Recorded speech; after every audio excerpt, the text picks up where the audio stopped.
रंजित हुआ जिनका है पन्ना पन्ना।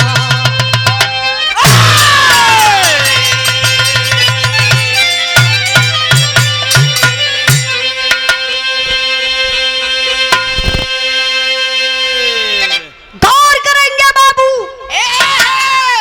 बड़े गौरव से हम लोग कहते हैं हिंदुस्तानी है, भारतीय है। शायद भैया हीरे का बिटिया हिला भैया जनबा करला के हिरन के दुआरे 4-5 गो भैंस बनैबे करेली। इस समय तो गैया भी पापा लिए के बांध ले, वहाँ गैया भैंसिया सब बा। तब का 10 बकरी गो वही में आई। ये देखी बेरस का भाव बा। अच्छा तो तर्ज भी बड़ी बढ़िया बा, कव्वाली का लाइन बा। बारे हमारे गुरुजी माननीय प्यारे लाल कवि जी जब कलम उठैले गुरुजी के तो तूफान उठैले मास्टर साहब। कैसे महफिल में हमारे कुछ मुसलमान भाई लोग हैं, ये लाइन आप लोगों ने शूट करी। कैसे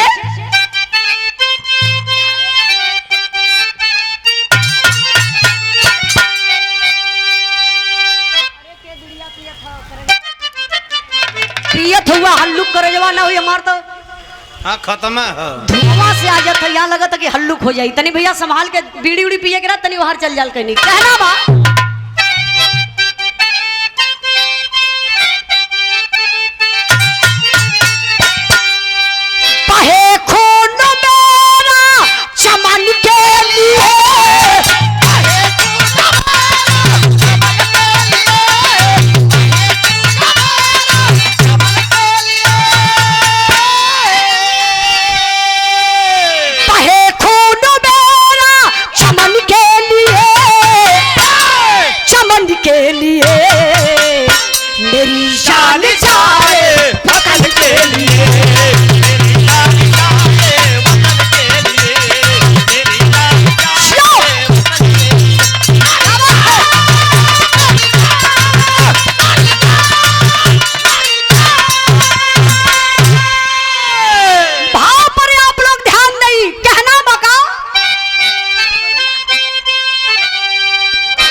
बोल दी।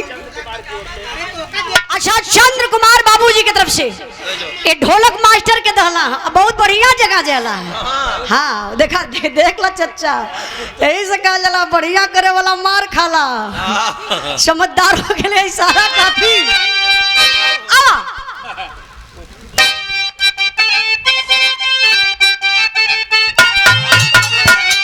बढ़ा जो कदम है रुकेगा नहीं,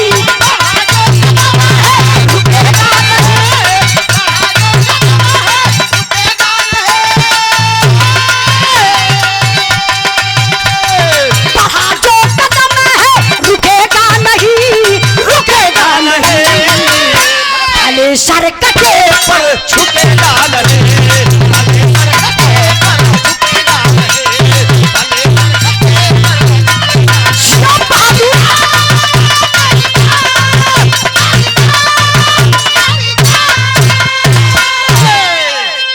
₹100 तू हमारे तरफ से ले ला दा दे दे। ऐसे पैसा पौला दिन क्या खरत है। हो गल हे भगवान, ₹100 में इतना पढ़े के बाद तब तो समझिए चलिए। देखिए ग्राम सभा साहूपुर के धरती से स्वर्गीय मेजर कैप्टन प्रभुनाथ यादव जी के आप इस शाहपुर की धरती से बिरहा स्थल जमीन का सबसे बड़ा योगदान अच्छा आपका है। और इनके साथी साथ स्वर्गीय जय सिंह यादव और रामचंद्र यादव जी का बहुत बड़ा योगदान है इस कार्यक्रम में। मनोज कुमार भैया, अवधेश भैया और कुमार समस्त ग्राम वासियों जी की तरफ से ₹100 का पुरस्कार है बीरस के भाव पर। क्या बात है। अलाउद्दीन फौजी ऑपरेशन सिंदूर में आप उपस्थित थे। एक बार जोरदार ताली बजा के आप लोग स्वागत करिए अलाउद्दीन भैया। माता रानी आपके हमेशा स्वच्छ रखा है। आप हैं भैया। अरे रे हम फौजी लोगन के दिल से मानीला कसम से। हमारा अम्मी कल ही अब इन मोबाइल में देखत रहा फौजी लोगन के वीडियो, तो ट्रेनिंग पर आना ऐसे चलत हुआ तुमके कति उजाला ई का हो। हम कहली फौजी भाई लोग ट्रेनिंग देत हुआ कहा तो वहाँ सिपहिया इनके कहीं मारत है। हम कहली मम्मी बड़ा लोग तपस्या करल ए लिए हम फौजी लोगन का बिरहा ज़्यादा गाइला। अलाउद्दीन भैया आपके बहुत बहुत प्रणाम। रियल में हीरो आप लोग हैं। फिल्म में हीरोगिरी केहू कोई दे केहू भी सीन पर जाए के शहीद हो के मर जाई, लेकिन सीमा का रक्षा करब सबके बस का बात नहीं के। अलाउद्दीन भैया के बहुत बहुत प्रणाम। सब भाई लोगों के नमस्ते प्रणाम, धन्यवाद भैया। आप प्रेम सागर यादव राजापुर महोथरी के धरती से ए बीरस के भाव पर आपो चाचा फौजी हुआ का बॉडी वॉडी एकदम बनल बा। चाची बचपना के रियाज है कुल। हाँ। आई तरी बिरहा पर ध्यान दई। हेलो कहानी का शुरुआत बा। कहानी कहां से कैसे लिखल गई मास्टर साहब?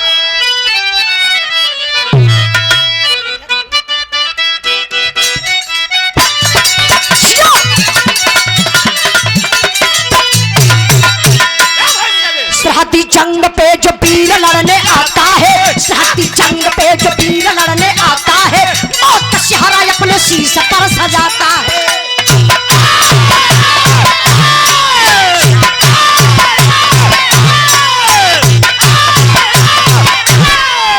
सरहदी जंग पे जो वीर लड़ने आता है, सरहदी जंग पे जो वीर लड़ने आता है, मौत का सिहरा अपने शीश पर सजाता है।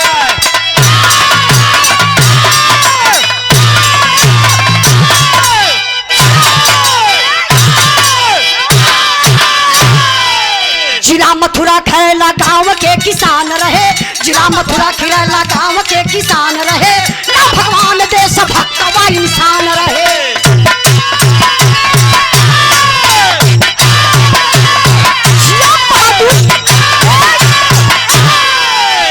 तनी कहानी पर आप लोग ध्यान नहीं, कहानी कहीं दूर का नहीं खे। अपने उत्तर प्रदेश जिला मथुरा जहां कृष्ण भगवान की जन्मस्थली है, वही के रहने वाले एक व्यक्ति जिसका नाम बताया गया बाबू भगवान सिंह यादव। भगवान सिंह यादव का इकलौता बेटा जेकर नाम बतावल गल हेवराज। इकलौता बेटा मन में बड़ा उमंग बा, फौजी जवान बनूंगा, फौजी जवान बनूंगा। अच्छा सूता तो सुतले में सपनाओं देखा, गोली चलाओ, खाए बैठे तब वो सपना वह देखा कि फौजी जवान बनूंगा, फौजी जवान बनूंगा। मतलब रट लगा लाला और संजोग देखा समनवा खुली भर्ती निकलल। अब भर्ती में अपन तकदीर अजमावे बदे गईलन। और जब तकदीर अजमावे बदे गईलन तब भयल के लाइन तर्ज लगल मास्टर साहब। उमेश प्रधान बड़े भैया जी की तरफ से क्या रुपए 21 रुपया नाम का प्रधान हुआ कि भुवनेश प्रधान जी 21 रुपए का पुरस्कार हो सके कि उनकर प्रमुख से लगाओ थोड़ा कम हो। हाँ ये सरकार में तो बहुत दिक्कत है प्रधान लोगन का। कहना मामा लिखते नहीं आवा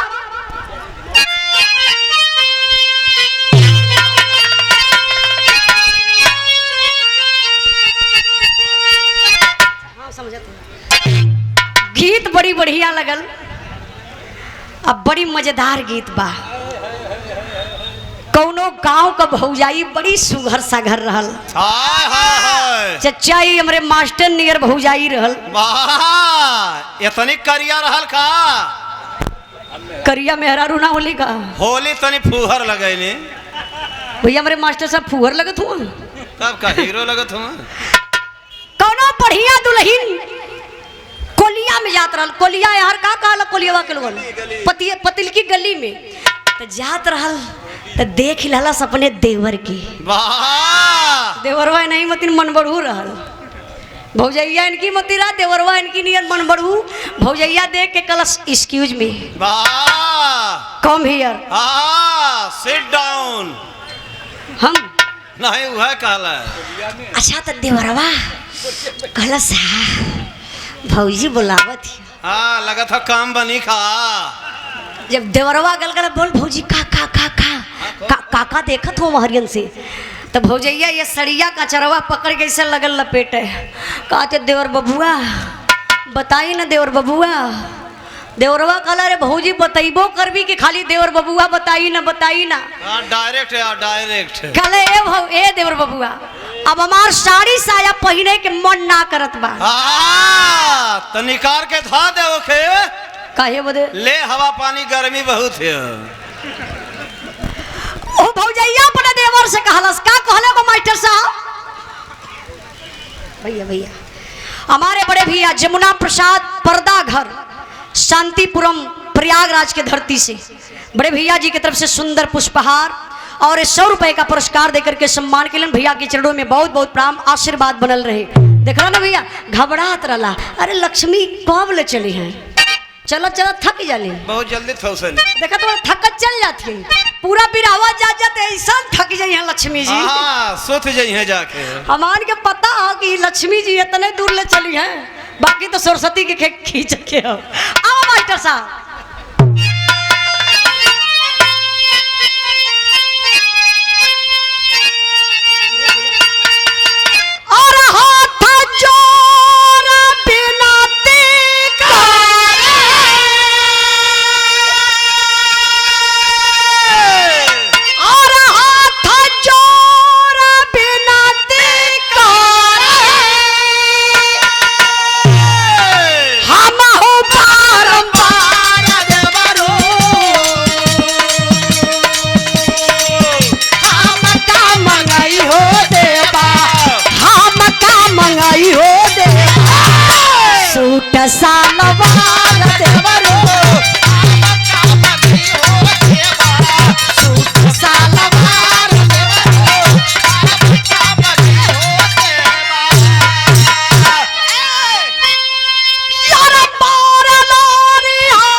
छूट हो की पानल बहादुर बंदा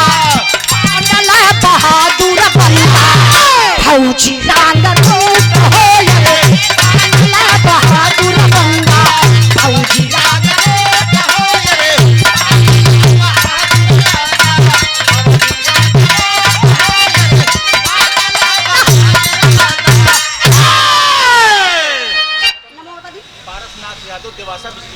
आप पारसनाथ यादव देवासा बिजली विभाग बड़े भैया जी की तरफ से एक बीरस के भाव पर 200 रुपए का पुरस्कार देकर के सम्मान किए। आपके चरणों में बहुत बहुत प्रणाम। अब कहानी पर आप लोग ध्यान दें बाबू। चचा से मिल रही दिखाए ताव चढ़ल तब वहीला है का गिनत हुआ परसवा दे दा इसे उठा के नहीं कदा पूरी जमीनिया में नहीं हमारे नाम लिख दें। इनके तो बाल बच्चा हुई है ना चचा। अच्छा शिव बहादुर पटेल कचरा के पुल मुहार आधारगंज से मुंगार आधारगंज से। अरे हो गल मुआर भैया। अरे भैया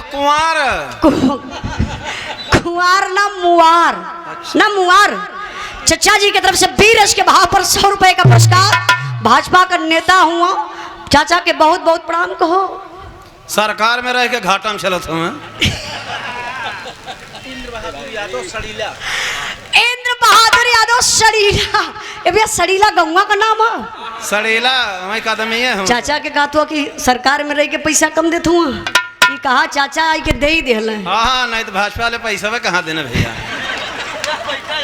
चाचा बहुत बहुत धन्यवाद। अच्छा कैला आप आ गिला। हम आपसे बहुत खुश है। जान तो इंद्राज भाई काहे खुश है आई तनी बिरहा पर ध्यान दई बतियाई तो टाइम ज्यादा हो जाई और डरिया हमके मालिक से हो कभी आ जाइए ना है ना। अब फौजी जवान किसान का बेटा हेमराज भर्ती में गईलन लाइन में खड़ा भइलन फौजी जवान बन गईलन। कहानी 7 में समझी ड्यूटी पर आना जाना लगल बा। वही बीच में हेमराज का शादी तय हो गई। एक गीता नाम के लड़की से हेमराज का बियाह भी हो गया। भगवान के देखल या मालिक का मर्जी। पहले मिलन में बाबू गीता गर्भवती हो गई। 9वें महीना बेटा पैदा भल बा, फौजी जवान के छुट्टी मिलल बा, घरे आइल हो। 3 दिन भयल बा बहन घर में बेटा पैदा भइले, घर में सोहर होत बा, बड़ा मंगलचार बा, बड़ा लोग घर में खुश बटे। ये बाबू तबले सीमा से फोन आ गल, बुलावा आयल बा। फौजी जवान जब फोन रिसीव कैलन गले, हेलो सीमा से आवाज आई, हाँ हेमराज कुछ फौजियों की जरूरत है, तुम्हारी छुट्टी निरस्त की जा रही है, तत्काल गाड़ी पकड़ लीजिए और ड्यूटी पर चले आइए। 12 फौजी जवान, ध्यान देइए बाबू, यह एक फौजी जवान का जिंदगी बा। सारी खुशी के दिल में समेट के फौजी जवान करत का हुआ तर्ज बदल गई।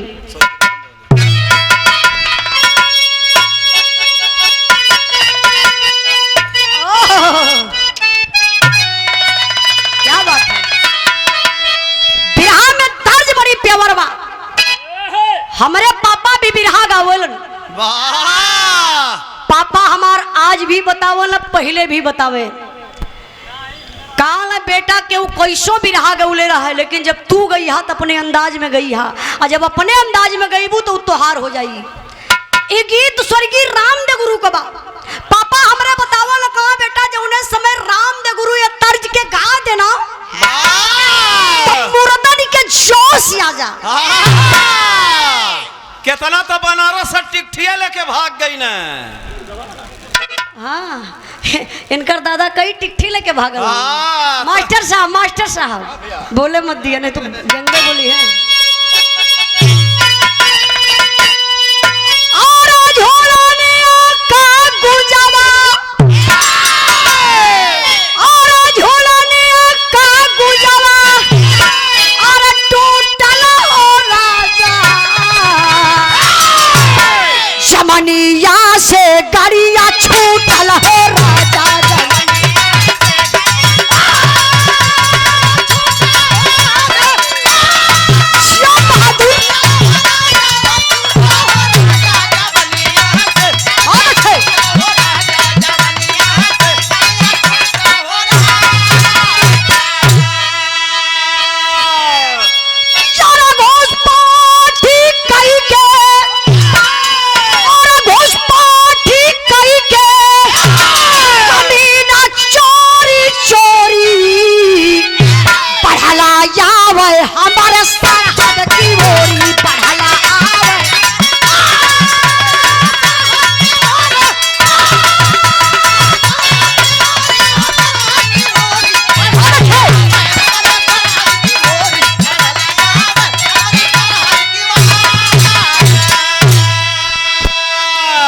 कुछ दूर पर 3 साया दिखाया, झट से जवान हाथ राइफल उठाया।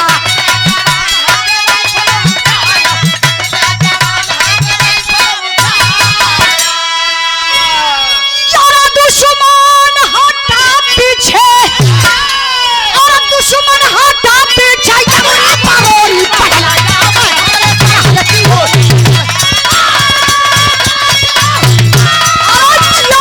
शेर हुआ।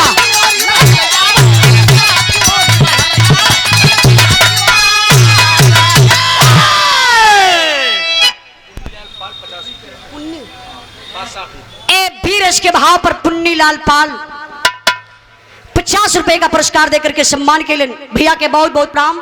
अच्छा एक बात बताइए, जो गावत हिला वजिया फरियाद थे कि ना भैया? फरियाद थे ना? ए हमार बिरदरी, अरे अरे बहुत बहुत धन्यवाद आप लोगों ने के देखिला तो मत दिलवा कितना बड़ा हो जाला, हम खुदा न समझ पाई।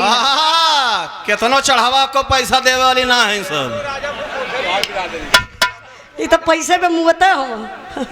आज अच्छा का बतौला आप गोकुल यादव राजापुर मोथरी से चाचा जी की तरफ से बीरस के भाव पर स्वर्गीय रामदेव गुरु के तर्ज पर ये 100 रुपए का पुरस्कार देके सम्मान के लिए। देखला पुरान आदमी हुआ, पुरान चीज के मास्टर साहब आज भी महत्व है। देवगढ़ कमासिन से पारसनाथ यादव पोस्ट मास्टर साहब जी की तरफ से 111 रुपए का पुरस्कार है। बीरस के भाव पर बहुत बहुत प्रणाम, आशीर्वाद का चाह रही। आई तेरी कहानी पर ध्यान दे बाबू, 12 फौजी जवान है महाराज, दिल में खुशी समेट रहला। फौजी जवान देरी ना कैले बाबू, गाड़ी पकड़ले पहुंचले कहाँ, सीमा पर जहाँ हिंदुस्तान पाकिस्तान का बॉर्डर है फौजी भैया। आप लोगों से क्या बतावे कि आप लोग तो बॉर्डरवे पर रहीला, रात दिन आप लोगों को वही जबी तेला। हाँ जी, सीताराम पाल ग्राम रैनी सखरिया से, सतखरिया से। चचा बोले में गलती हो जाई तो बोलवा लियल करा। हाँ, गौवा का नाम नया रहा ना, इससे हमने कंफ्यूज हो जाइला। बहुत बहुत चचा के प्रणाम में बीरस के भाव पर 100 रुपए का पुरस्कार देके सम्मान के लिए कौर करी। हेमराज फौजी जवान ड्यूटी पर तैनात। हाय हाय हाय, तब तक तो बाबू गजब हो गया।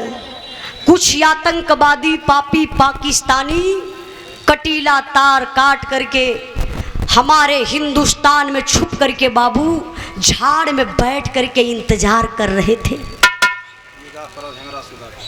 हेमराज सुधाकर दोनों भाई चलते हैं ऑपरेशन पर बाबू। जब झाड़ी की तरफ चलते हैं तो गजब हो जाता है। अच्छा, गजब का भल मास्टर साहब गीत बदल गई हो।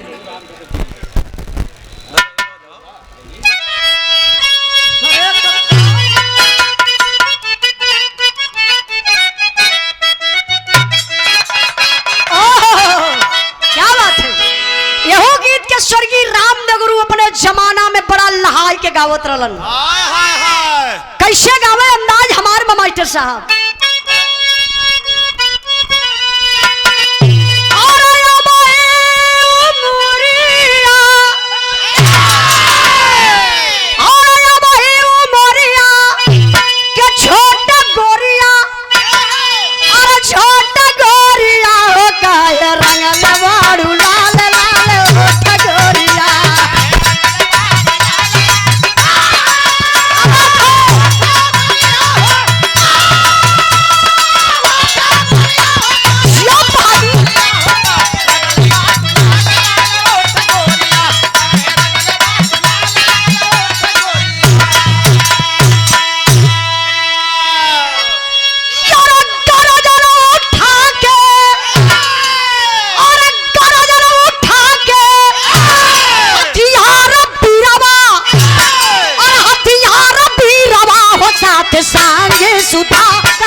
हालत में पीछे हटे वीर संगी, आगे बढ़े तब दुनो रणरंगी, आगे बढ़े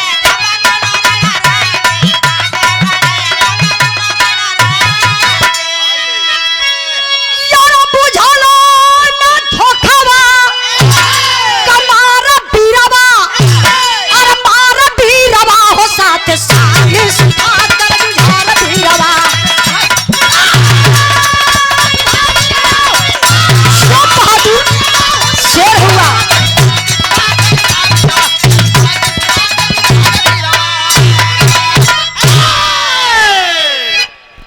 पर ध्यान दें बाबू। भैया भैया भैया भैया 10 मिनट ऐसा शांत रहा, खड़ा रहा। फोन ना ना भौजाई को था।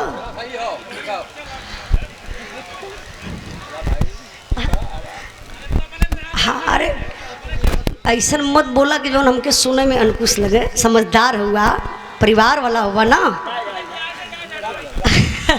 जरूरी भैया, तो कबो कबो कुछ लोग भेटा जाला है।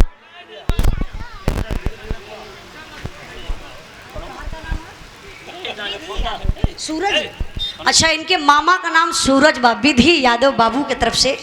बहुत हिम्मत, पढ़ लिख के समाज में नाम रोशन करे बिटिया रानी। आप लोगों का आशीर्वाद लगे। विधि बाबू के तरफ से 100 रुपए का पुरस्कार। सब भाई लोगों के नमस्ते प्रणाम। आई तनी बिरहा पर ध्यान दें। फौजी जवान ड्यूटी पर तैनात, तब तक वो आतंकवादी पापी जो कटीला तार काट के हिंदुस्तान के झाड़ी में छुप करके इंतजार कर रहे थे। अब इन दोनों जवानों को कुछ पता नहीं था जवान कदम आगे बढ़ा रहे हैं। अब वो पपियवा सब झाड़ में छुप करके बाबू निशाना ऐसे सधले हुआ। हाय हाय हाय हाय। तब तक दुश्मनों की सनसनाती हुई गोली आई, हेमराज और सुधाकर के पैर में लग जाती है। जरा सोचिए, ओ पापी, गोली सीने में भी मार सकते थे, सर में भी गोली मार सकते थे, जानबूझ करके हिंदुस्तान के जवानों के पैर में गोली मारे। इसलिए हमें हिंदुस्तान का जिंदा फौजी मिल जाएगा, हम हिंदुस्तान का राज पूछेंगे, हिंदुस्तान पर हमला बोलेंगे। उस घायल अवस्था में पापी पाकिस्तानी दोनों जवानन के लेके बाबू रातों रात अपने पाकिस्तान सीमा में चल गई। इतना ही नहीं, ये कोई काल्पनिक कहानी नहीं है जो मैं कल्पना करके बता रही हूँ। जो भाई बराबर न्यूज देखते होंगे आप लोगों को पता होगा, आप लोग जरूर देखे होंगे। वो पपियवा से कैलन का आमने सामने दो खंभा रहल, एक खंभा में हेमराज के और दूसरे खंभा में सुधाकर के पपियवा गतर के बांध देहलस। एक चमचमाती हुई तलवार, काला ड्रेस में पापी पाकिस्तानी है, बड़ी बड़ी दाढ़ी, लंबे लंबे बाल, खून खार लाल लाल आंखें हैं। आता है, हेमराज के सामने खड़ा हो जाता है, सवाल करता है, बता दे हिंदुस्तान का राज, बचा ले अपनी जान को।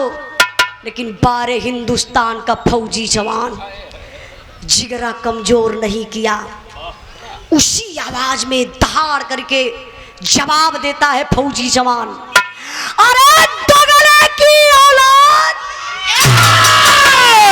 हम उस देश के वासी हैं जिस देश में गंगा बहती है। नहीं बताऊंगा रे साले हिंदुस्तान का राज, जो करना सो कर ले, मुझे जीने मरने का कोई गम नहीं है। भैया हो, पपियवा पाकिस्तानिया हाथ में तलवार लहले बा। भैया गौले के बाद, भैया भैया भैया भैया गौले के बाद प्लीज प्लीज 10 मिनट, खाली 10 मिनट के बाद बतिया, कहाँ से पब्लिक का दिमाग बटल अच्छा ना लगेला प्लीज। पपियवा पाकिस्तानिया हाथ में तलवार लहले बा, खींच के तलवरिया यही हेमराज के बहिया पर चला दहलस। खंभा में बांधल शरीर बा, बाह पे मरलस, ऐसे बहिया कट के छटक गई और शरीर का बैलेंस ऐसे बिगड़ल और शरीरिया का खूनवा ये बाबू जैसे ट्यूबवेल चले हो, ट्यूबवेल के जैसे धारा चलत बस जमीन पर खून पौड़ल बा।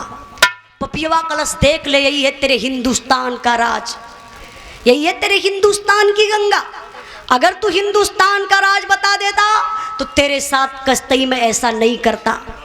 ये तने कही के बाबू लई के तलवरिया, तबले वो पपियवा चलल सुधाकर के तरफ। सुधाकर का खंभा में बांधल शरीर, कांप उठी शरीर। सुधाकर कल अवत बा पापी, पहले बाह के काटी। सुधाकर कल ना ना, ना रे भैया, मेरी बाह को मत काटना, मैं तुझे हिंदुस्तान का राज बता दूंगा। ये बतिया हेमराज सुनत रहलन, कहला कि अरे भाई अपनी जान के बचत में हिंदुस्तान को खतरे में डाल देगा, हिंदुस्तान का राज बताने के लिए कह रहा है। बारे फौजी जवान हेमराज, पैर में गोली लगी है, बाह कटी हुई है, गरज कर बोला, ना ना रे भाई ना सुधाकर ना, तुझे झंडे तिरंगे की कसम, तुझे तेरी वर्दी की कसम, तुझे धरती माँ की कसम, एक भी हिंदुस्तान का राज मत बताना रे भाई। अरे पगला, जान तो अकेली जाएगी, हिंदुस्तान और हिंदुस्तान के लोग तो बचे रहेंगे। तब लई पपियवा का कैलस, दौड़ के गए सुधाकर के पास, सोचलस कि डेरात बा, अपन कनवा वही सुधाकर के मुहवा तर लगौलस कि बता दे हिंदुस्तान का राज। लेकिन बारे हिंदुस्तान का फौजी जवान हिंदुस्तानी खून बा उबल गल कलई के रस साला तू हिंदुस्तान का राज पूछ रहा है। ले मैं तुझे बता देता हूं कि मेरे हिंदुस्तान का राज क्या है। बादल फौजी जवान कर का सकेला, हिम्मत देखे वो फौजी जवान कर खेखार के अब वो पपियवा के मुहवा पर कला कला थू। यही है मेरे हिंदुस्तान का राज, जो करना सो कर ले। ई पाकिस्तानिया कलो सरे साला, उससे पूछा साला हिंदुस्तान की गंगा दिखाया, और साला तुमसे क्या पूछा रे, मेरे मुंह पर थूक दिया। ले मेरे हाथ से गिफ्ट खींच के पपियवा तलवरिया चलोलस हो भैया। यह सुधाकर का गर्दनिया काट लिहलस। फौजी भैया आप लोगों के पता हुई, जब ही गर्दन काट लिहलस ऐसे मरलस पैर से फुटबॉल नियर गर्दनिया होता ना दूर पर छटक गयल। फिर तलवार लेके आयल, हेमराज ऐसे खड़ा रहा, साला हिंदुस्तान की तू गंगा दिखा रहा है, ले मैं दिखाता हूं कि तेरे भारत की गंगा कैसे बहती है। खींच के बाबू तलवार चलोलस, हेमराज कभी बही गर्दनिया काट ललस हो। इतने ना हो भैया, वही तलवार से दोनों जवानन का पेटवा ही से बीचों बीच फाड़ दिहलस। अब पेट फरला के बाद जो पेट का सिस्टम हो निकाल के बहरे फेंक के एक पेटवा के खुखा कर दहलस। पेट खुखा कैला के बाद एक भयंकर बम हेमराज के पेट में, एक दूसरा भयंकर बम सुधाकर के पेट में रख के पपियवा सिलाई कर दहलन। अब वर्दी पहनाए के रातों रात लसिया लिया के हिंदुस्तान सीमा में कगैलन। आई गर्दन कहाँ बा? संतोष भैया पाकिस्तान में। ये लिए वो पपियवा सब बम फिट कैले रहलन कि हिंदुस्तान का जवान जई हैं लाश के साथ छेड़छाड़ करियन, विस्फोट हो जाई, जितना आसपास जवान रहियन सब मारल जइहन। लेकिन ए बाबू कई दिन बीत गया, सीमा पर खलबली मचलबा, सीमा से 2 जवान गायब, अभी पता नहीं चल रहा है। संजोग देखें कुछ जवान झाड़ी की तरफ जाते हैं, ऑपरेशन पर जा रहे हैं, ड्यूटी पर हैं, तो देखते हैं दोनों जवानों का पैर थोड़ा और करीब गए, कहें अरे यार 2 फौजी जवान यहाँ लेटे हुए कैसे हैं, क्या हुआ है? थोड़ा सी और आगे गईलन तो देखो तुम भैया सर हईबे ना करे, पेट काफी ऊंचाई ले सुजल बा, बाह कटल बा। अब फौजी जवान समझ गए कि दाल में कुछ काला है। अगर वो छेड़छाड़ करते तो बम विस्फोट हो जाता, वो फौजी जवान मारे जाते।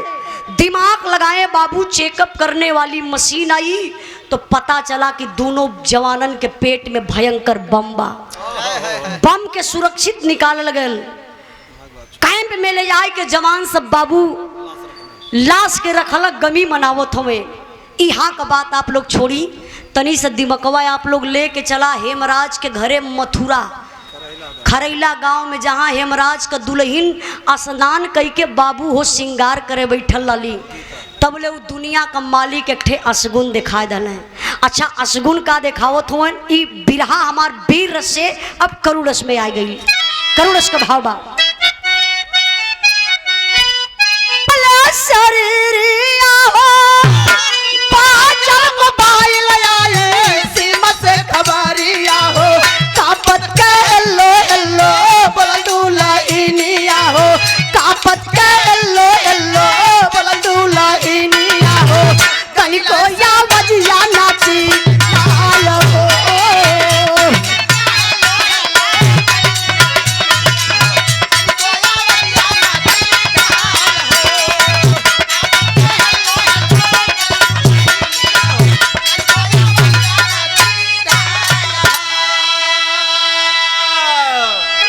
करेंगे बाबू। बेचारी गीता स्नान कई के श्रृंगार करे बैठल ही, बरवा यह चोटी कैली, हाथ में सिंदूर का डिबिया लेके मंगिया में लगावे गईली हो बाबू। तबले वो दुनिया के मालिक का देखल या अचानक शरीरिया कांप उठल, सिंदूर का डिबिया जमीन पर गिरल, सारा सिंदूरवा बिखर गया। माई बहन के सुहाग बा सिंदूर, अगर तनी से गिर जाला तो आप लोग ओके ऐसे पोत के हाथे से लिप के मांगी तर लगा ले लू, लगावे लू कि ना। वो बेचारी के तो पूरा डिबियो गिर गई, कलेजा पर हाथ धैलस, कले हे मालिक ये कैसन असगुन जनात बा, हमरे सोनू के पापा के कुछ ना हो मालिक, ये कैसन असगुन बा।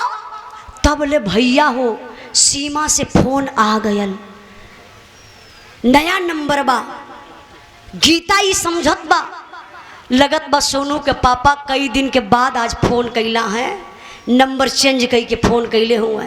दुल्हनिया का प्यार देखा हो बाबू, फोनवा रिसीव कैलिन तो पहले वर्ड बोलत ही हेलो सोनू के पापा। सीमा से आवाज आई, नहीं नहीं नहीं मैं सोनू का पापा नहीं हूँ। हाँ तो आप कौन? मैं हेमराज फौजी का मेजर बोल रहा हूँ। क्या ये फोन हेमराज फौजी के घर लगा है? हाँ जी सर जी। कौन हो तुम? सर मैं उनकी मैडम गीता हूँ। मेजर साहब समझ गए? अच्छा बेटा गीता, परिवार में कोई और है क्या? गीता बोली हाँ सर है ना, जरा किसी और को फोन दीजिए। गीता कही नहीं सर इस समय तो मैं ही अकेली हूँ, एक बात बोलूँ सर? मेजर साहब बोले हाँ बेटा बोलो क्या बात है? कली साहब मैं कई दिन से परेशान हूँ, सोनू के पापा का फ़ोन नहीं लग रहा है, प्लीज़ सर सोनू के पापा से बात करवा दीजिए। फौजी जवान के पैर तले से ज़मीन खसक गई, सोचने लगा ये दुल्हन पति का इंतज़ार कर रही है, मैं किस फौजी जवान से बात कराऊँ? अगर मैं कहीं ये बता देता हूँ कि तुम्हारा पति शहीद हो गया, शायद वो अपने पति का मौत बर्दाश्त नहीं कर पाएगी तो उसकी भी मौत हो जाएगी। मेजर साहब दिमाग लगौलन, बाबू बतिये घुमाए दहलन। वही फोनवा पर गीता के बाबू कहे लगलन। अच्छा कहत कहूँ तनी से आप लोग ध्यान दें, 1 करोड़ उसके भाव पर कृष्ण कुमार यादव कहली के धरती से भैया की तरफ से 100 रुपए का पुरस्कार, बहुत बहुत प्रणाम। तनी बाबू ध्यान दें, भाव बाका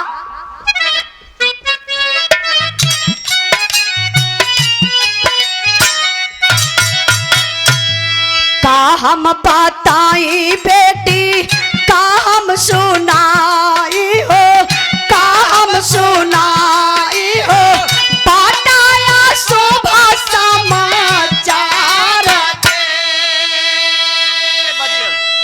मेजर साहब कहना बेटा क्या बताऊं, कुछ कहने लायक नहीं है। गीता बोली अरे सर क्या मजाक कर रहे हो, मैं एक फौजी जवान की बीबी हूँ और आप मजाक कर रहे हैं कि मैं क्या बताऊं, अशुभ समाचार मतलब नहीं समझ रही हूं। फिर मेजर साहब कहते हैं क्या करेंगे बाबू? मेजर साहब बताने लगे बेटा गीता मैं मजबूर हो गया हूं, तुम बात करने के लिए कह रही हो हेमराज से ना, बेटा तुम अपने दिल को मना लो, तुम्हारा पति इस दुनिया में नहीं है, शहीद हो गया तुम्हारा पति, देश का रक्षा करते करते शहीद हो गया। अरे बाप रे बप्पा, जब दुल्हनिया शहीद शब्द सुनलस हो भैया, सबका बदे तो शहीद शब्द बहुत छोटा शब्द लगेला ना। सब लोग कह दिए अरे भैया फलाने के बेटा हुआ शहीद हो गया। शहीद का मतलब उस परिवार से पूछिए, उस माँ से पूछिए शहीद का मतलब, जो ने मतारी का गोद सून हो गई। उस बहन से पूछिए शहीद का मतलब, जो ने भाई का दहिनी बहियां कट गई। उस बहन से पूछिए जो ने बहन के कलाई में राखी बदे बदे बांधे बदे कलाई न रह गल, भाई न रह गल। उस औरत से पूछिए जो ने दुल्हन का सुहगवे उजड़ गया। वह बहन होश में रही जब इतना शब्द सुन ली कि मेरा पति शहीद। अरे बाप रे बप्पा, कटल पेड़ नियन हो आराय के वही अंगना में गिरली गीता, चिल्ला चिल्ला के रोवत हई। बहरवा बाबूजी ब्रश मंजन करत रहला, अंगना का आवाज सुनलन, दौड़ के गईला, कहला गीता बेटा क्या हुआ क्या हुआ? गीता तो रोवत हई। फोनवा देखला होतना दूर पर जाए के पिताजी उठा ले, फोनवा चालू बा, हेलो हेलो का आवाज आवत बा। पिताजी डांटे लगलन, कहले हेमराज अरे पगला, तब बहू के का कह दले दे घर में रोवत बना। सीमा से आवाज आई पिताजी मैं हेमराज नहीं हूँ, मैं हेमराज फौजी का मेजर बोल रहा हूँ। हाँ जय हिंद सर, जय हिंद जय हिंद। हाँ पिताजी, मैं आपको बताना चाहता हूँ कि आपका बेटा हेमराज इस दुनिया में नहीं रहा, शहीद हो गया। अरे बाप रे बप्पा, माई बाबू वही अंगना में गिर के चिल्लात हुए, पूरे गांव में कोहराम मच गल, हेमराज शहीद हो गया। पूरा गांव जुटल बा। ए बाबू, हेमराज के दरवाजे पर यहाँ का बात छोड़ल जाए, तनी से दिमाग आप लोग लेके चलल जाए, जहाँ फौजी जवान का लाश रखल बा, फौजी जवानन के लाश के साथे होत का बा। मास्टर साहब आल्हा का लाइन लगा दा। एक मिनट। आप एडवोकेट मनोज कुमार गौतम, बहुजन समाज पार्टी विधानसभा प्रभारी, 250 रानीगंज के धरती से 1 करोड़ के भाव पर 100 रुपए का पुरस्कार। बहुत बहुत भैया के प्रणाम। और इस साथ साथ में राम शरण शिवनाथी लक्ष्मी जगदीश सब सेवा ट्रस्ट शाहपुर से निःशुल्क 100, अच्छा 100 लिख लिया भैया, सॉरी 100 वाहन, निःशुल्क 100 वाहन। और संस्थापक अध्यक्ष हमारे बड़े भैया जनार्दन प्रताप यादव, पुत्र श्री जगदीश प्रसाद यादव। ये निःशुल्क सेवा है, जरूर भी बताइए। भैया का मोबाइल नंबर आप लोग नोट कर लिए हैं, कभी भी आवश्यकता पड़ी तो आप लोग संपर्क कर सकेला 9415730310। बहुत बहुत भैया के प्रणाम। 100 रुपये का पुरस्कार देके सम्मान के लन। हमार माई बहन आप लोग भी बैठल रही। बिरहा हमार 2 से 3 मिनट और रह गई बा। बिरहा में आल्हा का लाइन बा, फौजी जवानन के लाश झंडा तिरंगा में लपेट के ताबूत में रख के जब दोनों जवानन के घरे लसिया गईल बा, तब का होत बा, वहां का स्थिति का बा। मास्टर साहब तनी आवा।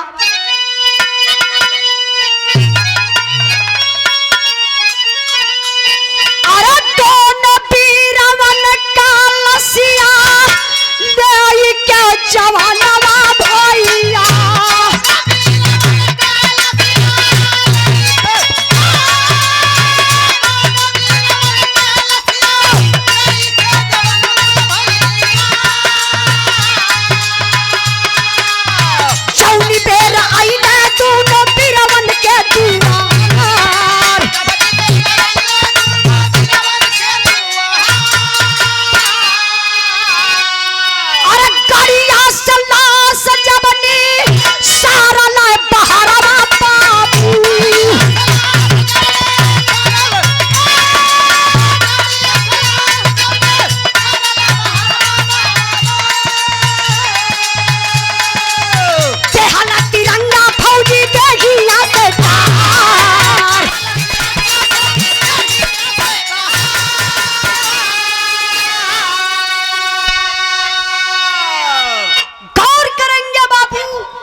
दोनों जवानन के घरे पहुंचल, गजब तयब हो गयल।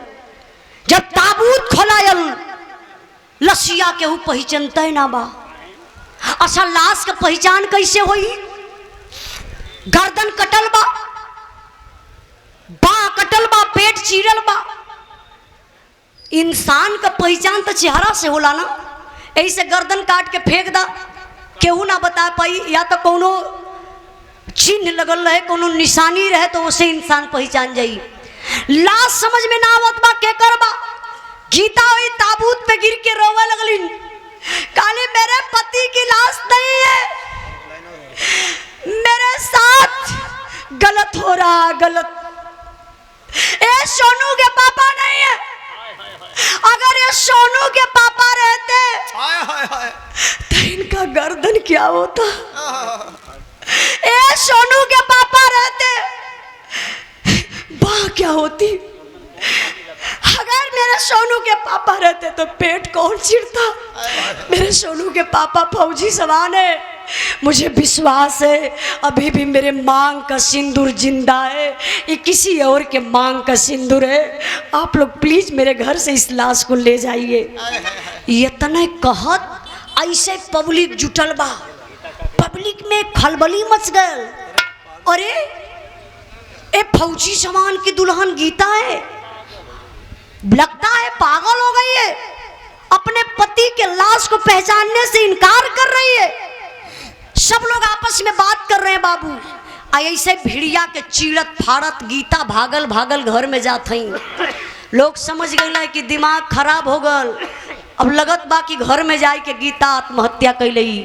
लेकिन ए बाबू गीता घरवा में जाए के का करत हई तनी ध्यान दई लाइन पर। अरे दौड़ क्या फटुआ है मां राज कले आइले भैया।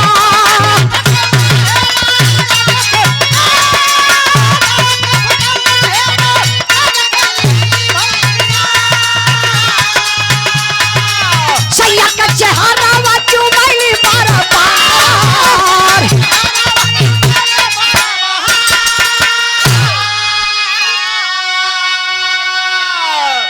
गौर करेंगे बाबू, गीता भागल भागल घरवा में गईली। कहाँ?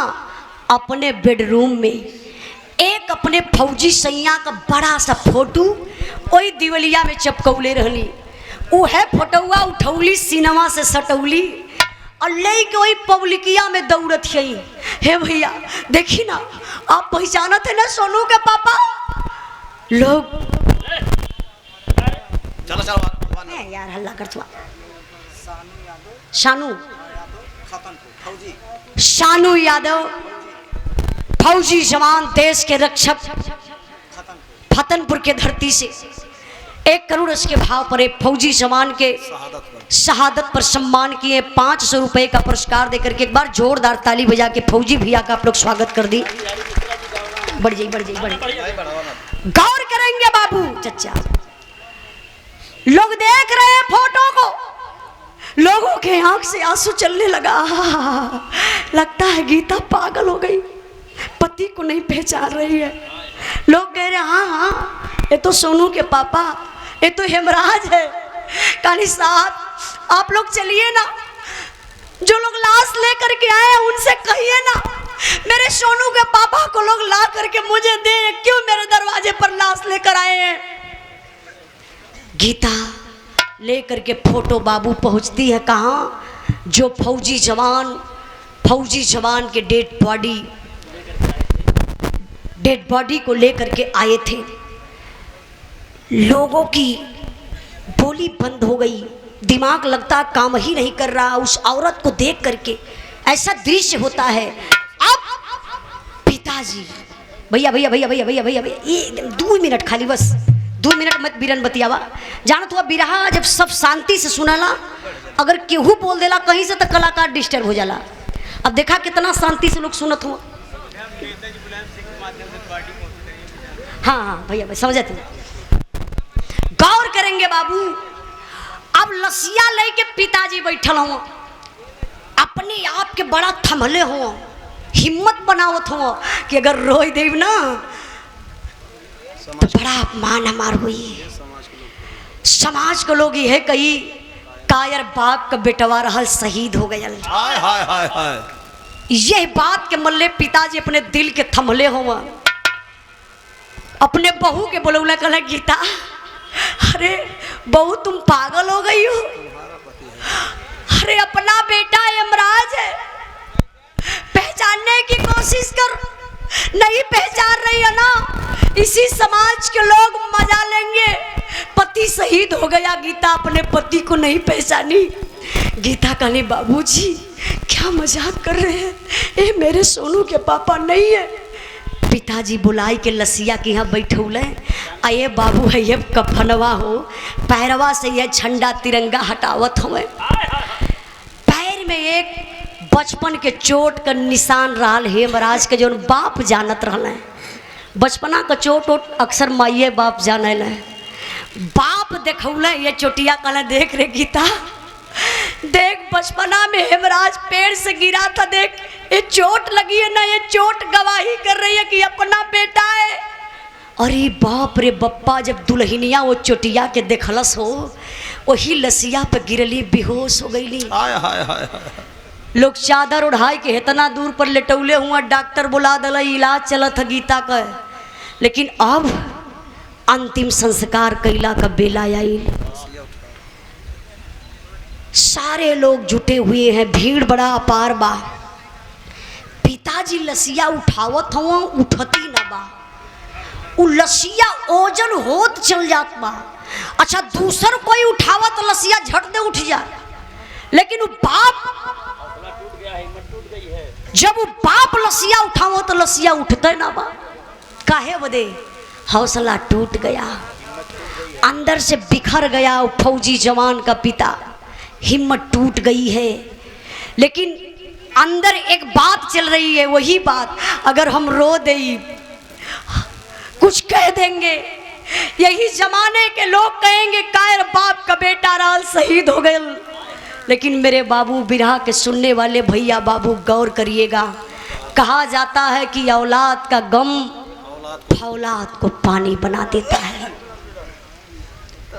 फौजी जवान का पिता ऐसे कंधा पे गमछा रखले रहना, वो भैया बर्दाश्त ना भयल, कलेजा कापल, आंख से आंसू छलके लगल, बस ये गमछवा उतार के शरीरिया ऐसे कांपत बा, मुहवा मुनत हुए रोवत हुए, वही लसिया के निहारत हो कल कहा रे बेटा बुढ़ाई में कमर तोड़ डले है बराज, बिना राम के कैसे मन मनाइब रे बेटा, हाय रे लाल बिना राम के कैसे मन मनाइब रे बेटा, आज बोझ बुढ़ौती में कैसे तोर उठाइब रे बेटा। लाल बुढ़ाई में कमर तोड़ डले हीरा, धड़ाम से पिताजी वही लसिया पे गिरले, बेहोश हो गए। दुनिया का सबसे बड़ा बोझा क्या होता आप लोगों को पता है? शायद कुछ लोगों को पता जरूर होगा। कुछ लोग गांव में कहते हैं घर में बहन बिटिया सयान हो जाली तो सर का बोझ बन जाली, लेकिन नहीं मेरे बाबू, दुनिया का सबसे बड़ा अगर कोई बोझ है ना, एक पुरनिया बाप के कंधे पर जवान बेटवा का जनाजा। कौन बाप बर्दाश्त करी हो? नियम तो ही बनल बा, बाप के कंधा बेटा दे तो बाप के स्वर्ग हो जाई, और जवन बाप अपने नौजवान बेटवा के कंधा दे वो तो जियते जी न नरक हो गए, बेहोश हो गई। पिताजी लोग इलाज करावत हुए, बाबू कोई नहीं रह गया परिवार में अंतिम संस्कार करने के लिए। आप लोग जैसन सम्मानित व्यक्ति, गांव के प्रधान, प्रशासन के लोग, नेता अगर जाते हैं लाश को लेकर के अंतिम संस्कार कर देते। अंतिम संस्कार तो हो गल हो भैया, तेरे ही बीत गईल बा, तेरे ही बीतला के बाद जनरल साहब आते हैं, शोक संदेश हृदय से लेकर, शोक संदेश हृदय से लेकर जनरल साहब आए हैं, दोनों परिवारों को आकर के दिल से धैर्य बधाए हैं। सच्चा सपूत जो देश का था वह वीर हिंद रखवाला था, एक ज्योति हमको दिखा गया वह भारत के रहने वाला था। हम कसम याद की खाते हैं, हम कसम याद की खाते हैं, बदला शीघ्र चुकाएंगे, इस देश के वीर सपूतों पर फौजी वर्दी लहराएंगे।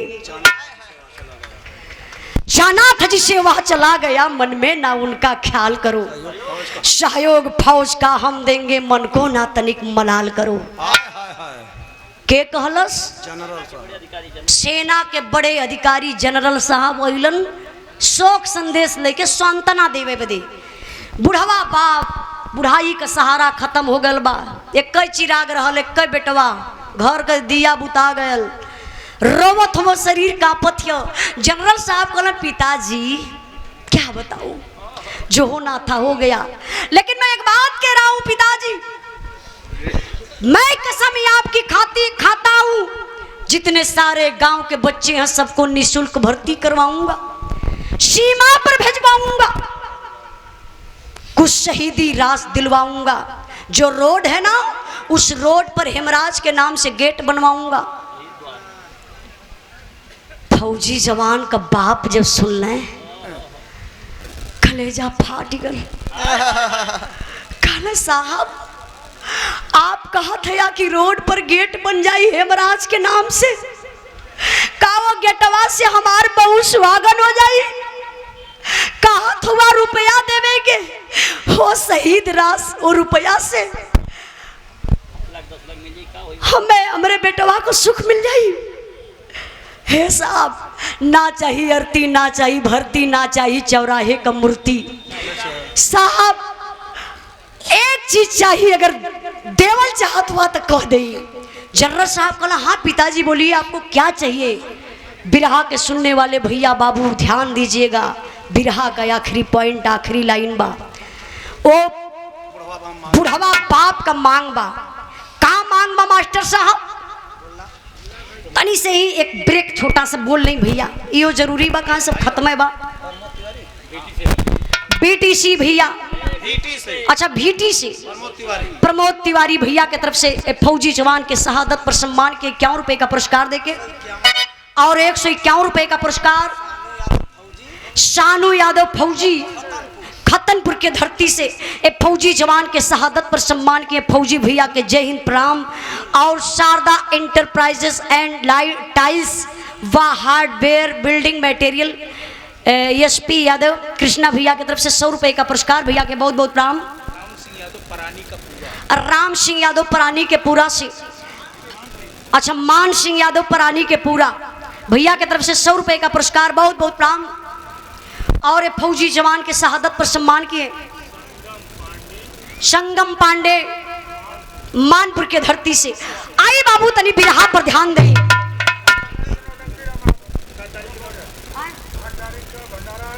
अच्छा भैया 8 तारीख के भंडारा होके जात बा, तनी लिख के लिया दे पूरा बढ़िया से करो। 8 तारीख के भंडारा, 9 तारीख के नौटंकी बा। आप लोग जाए के कार्यक्रम के सफल बने हन। गुड्डू रंगीला का भैया बोल वाला यही लगले, हाँ यही लगले बोल दे तो ठीक रही। अब है लाइट हाउस बड़े भैया जी की तरफ से 51 रुपए का पुरस्कार। शामू यादव फौजी, अच्छा सॉरी शानू यादव फौजी खतनपुर के धरती से फौजी जवान के शहादत पर सम्मान किए 500 रुपए का पुरस्कार देके बहुत बहुत प्रणाम। बिरहा का आखिरी लाइन बा, ओ बुढ़वा बाप का मांग बा। का मांग बा मास्टर साहब?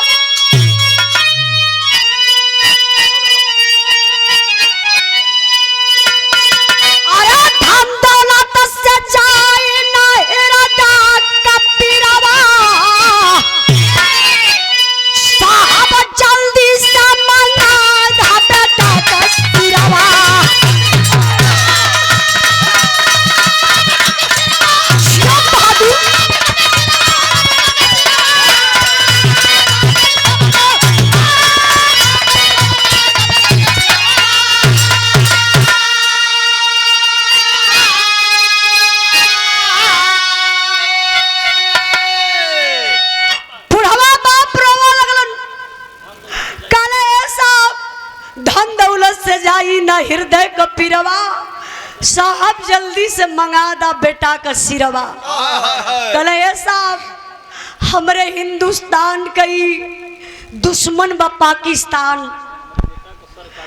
जो हमारे लाल का सर काट के अपने पाकिस्तान में रखले बा। साहब हो जबले जी अब तबले तड़पब, मर गईले के बाद हमरे आत्मा के शांति स्वर्गों में ना भेटाई। ए साहब आरती भरती रुपया पैसा कुछ न चाहिए, बस हमरे वह लाल का गर्दनिया पाकिस्तान से मंगा दे। ए बाबू जनरल साहब वापस चले गए, कुछ नहीं पता चला, लेकिन दूसर द्वार करे बदे गए। भैया ये लाइन पर ध्यान दिया भैया, भैया दूसर द्वार करे बदे के गए मास्टर साहब।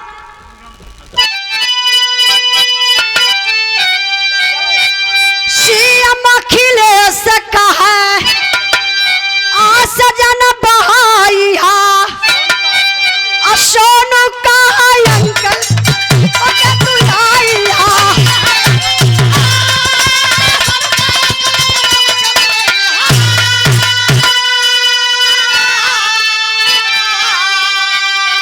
और सुन के मुख्यमंत्री का पहला निरवा। इस भाव पर क्या बात है, एक बार जोरदार ताली बजा के स्वागत कर दें आप लोग। हमारे बड़े भैया जिला पंचायत सदस्य संतोष यादव जी ए भाव पर सम्मान कैलन।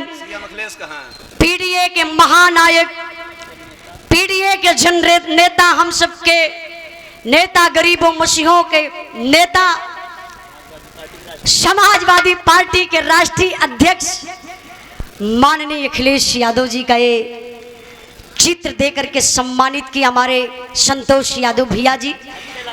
ये अच्छी लाइन पर 500 रुपए का पुरस्कार। सीएम अखिलेश कहा यहाँ सजन बहिया, और सोनू कहे अंकल लेके पापा के तू अइहा। सुन के मुख्यमंत्री के बहेल निरवा, साहब जल्दी से मंगा दा बेटा का सिरवा। क्या बात है। अच्छा नेताजी फोटो नहीं उस समय मिला। अच्छा अच्छा, नेताजी फोटो चाहिए था क्योंकि नेताजी फौजियों को लिए जो किए। या बहुत अच्छी बात है। देखिए बहुत अच्छी बात हमारे संतोष भैया कहलन कि नेताजी का फोटो नहीं मिला और ख़त्म हो गया। लाल भाई इतना खींच बा नेताजी के फोटो का, तो भैया का फोटो रहल और खरीद के भैया हमार लेके अलन कहा था। लेकिन ए लाइन पर नेताजी का फोटो चाहत रहा। एक बार जोरदार ताली बजा के स्वागत करी। धरती पुत्र माननीय मुलायम सिंह यादव जी, ऐसे ही धरती पुत्र नाम नहीं पड़ा। पहले फौजी जवानन के लाश घरे नहीं अवत रहल, वर्दी टोपी बेल्ट अवे। 1996 में जब रक्षा, लेकिन बाह रे धरती पुत्र माननीय मुलायम सिंह यादव जी 1996 में रक्षा मंत्री जब रक्षा मंत्री हुए, चीन के बॉर्डर पे ऐलान किया। चीन के बॉर्डर पर लगा था नेताजी का कार्यक्रम, जो मैं बिरहा के माध्यम से गाई हूँ। आप लोग सुने हैं नेताजी की श्रद्धांजलि। आप लोग यूट्यूब पर सर्च करेंगे उजाला यादव ऑफिशियल पर, नेताजी की श्रद्धांजलि आएगी। उस लाइन में संघर्ष भरी कहानी उस बिरहा में है। जिस समय नेताजी चीन के बॉर्डर पर गए थे, वहीं पर ऐलान किए 10 लाख जो शहीद होगा, जो हमारे हिंदुस्तान का बेटा शहीद होगा। आज तक तो शहीदों की लाश घर पर नहीं जाती थी। उसी दिन नेताजी वादा किए, ऐलान किए कि अगर हमारे हिंदुस्तान का बेटा शहीद होता है, डेड बॉडी के साथ साथ 10 लाख रुपया दिया जाएगा।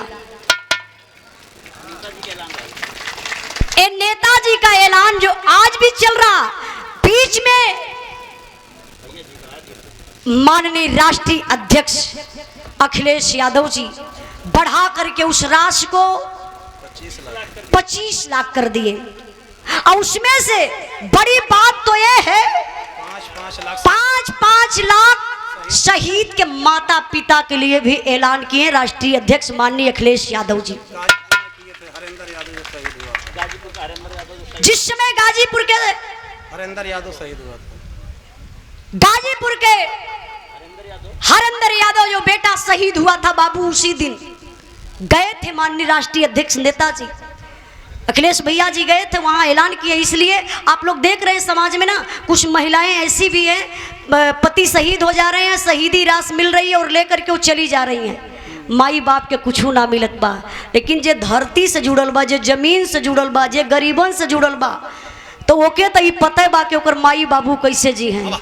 आज के कुछ नेता ऐसा हुआ भैया हेलो भैया, कुछ संतोष भैया ना, भैया का नाम हमके याद ना होता। अरे हमारे भैया टोपी वाले के आगे वाला भैया, जानते हैं आज का नेता हुआ बुढ़ऊ दादा लोगन का तो हक खाई गई। आप लोग देखत हुआ ना, वृद्धा पेंशन मिलत रहल, खत्म हो गए। वृद्धा पेंशन के भाई बहुत पता नहीं, हाथ उठा के बताई तो ना मिलत बा, सब बंद हो गए। देखिए राजनीतिक मंच ना कि हम राजनीति का बात करी, कैसे सार्वजनिक मंच, लेकिन कभी कभी सच्चाई बोलना पड़ता है।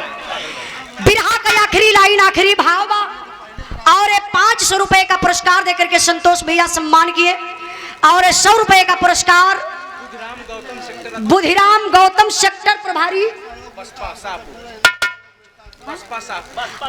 शाहपुर के धरती से। चचा 1 मिनट के बाद कुछ भी बात रही बाद में बतिया हो जी ना चचा। हाँ चचा 1 मिनट के बाद बतिया हो जी, कहाँ से आपका बात समझ में ना होता बा, कहाँ से हमारे बिरहा का आखिरी लाइन, आखिरी भाव बा। एक बिरहा अपने चैनल पर गौले बानी, आप लोगों के एक सूचना भी दे दे कि आप लोगों के जरूर सुन लिहल जाई। अब प्रतापगढ़ लिख दिहल जाई, प्रतापगढ़ रानीगंज जरूर लिखल जी। हमारे चैनल पर बिरहा बा उजाला यादव ऑफिशियल पर। जौनपुर की घटना जो भाई, एक पत्नी अपने पति के काट के, नहीं सॉरी, जिंदा जिंदा दफना दल बेडरूम में दफना दहलस और ऊपर से टाइल्स लगवा दहलस। बिरहा के माध्यम से आप लोग सुनल जाई और प्रतापगढ़ रानीगंज जरूर लिखल जाई। बिरहा का आखिरी लाइन आखिरी भाव मास्टर साहब उठाला।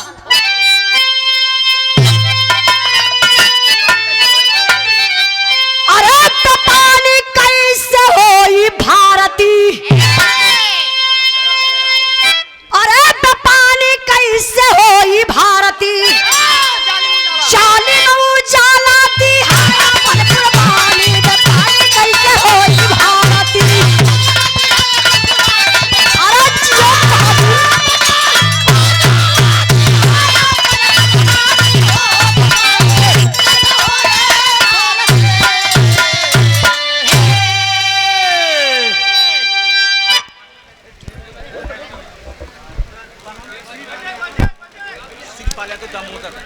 श्रीपाल यादव दामोदरपुर के धरती से बिरहा के भाव पर सम्मान के 100 रुपए का पुरस्कार देकर के बहुत बहुत भैया के प्रणाम, सब भाई लोगों के नमस्ते प्रणाम।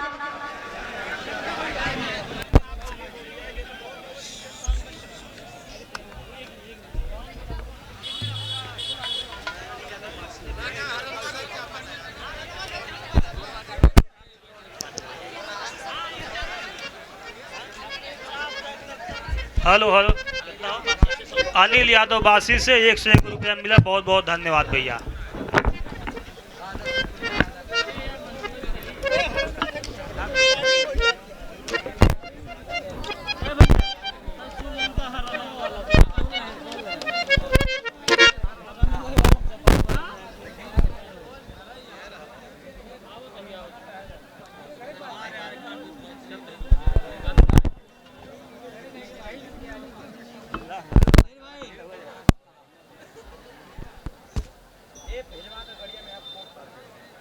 भेजवा कहाँ मानो अबे